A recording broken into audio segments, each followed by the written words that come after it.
আমি ঘন ঘন পদ বদল করি না।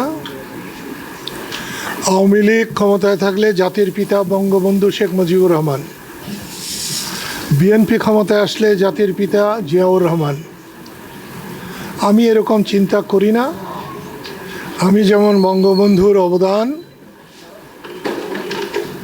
সমস্ত অন্তর দিয়ে স্বীকার করি, ঠিক তেমনি মুক্তিযুদ্ধে জিয়াউর রহমানের যে অবদান, অবসরণীয় অবদান, সেটাকেও আমি ওইভাবেই স্বীকার করি।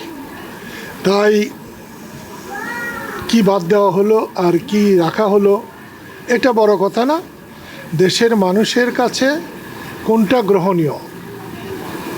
বঙ্গবন্ধু শেখ মুজিব 15ই আগস্ট নির্মমভাবে নিহত হয়েছেন, এই দিবসটি পালন করলেও তা যেমন হবে, এটা পালন না করলেও তেমনি। এটা যদি বাংলার মানুষের অন্তরে থাকে সেটাই হবে সার্থকতা।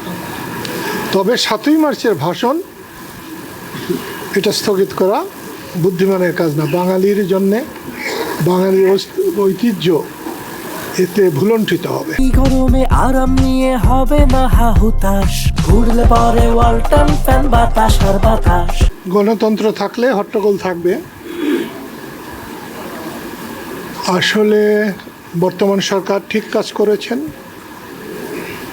সাংবিধানিক ধারাবাহিকতা রক্ষার জন্যে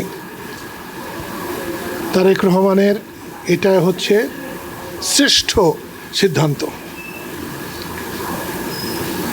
রাষ্ট্রপতির ভাষণ সাধারণত সরকার লিখে দেয়, যা লিখে দেয় তাই রাষ্ট্রপতিকে পড়তে হয়, এবং এই রাষ্ট্রপতিও তাই পড়েছেন। উনি কোনো ভুল ভ্রান্তি করেন নাই, যেভাবে দিয়েছেন সেভাবে পড়ে দিয়েছেন। আমরা চাই গণতান্ত্রিক পদ্ধতি থাকে কিনা, সেখানে দেশের মানুষের সম্মান থাকে কিনা, দেশের মানুষের ইচ্ছা অনিচ্ছার গুরুত্ব পায় কিনা, এছাড়া অন্য কিছু চাই না।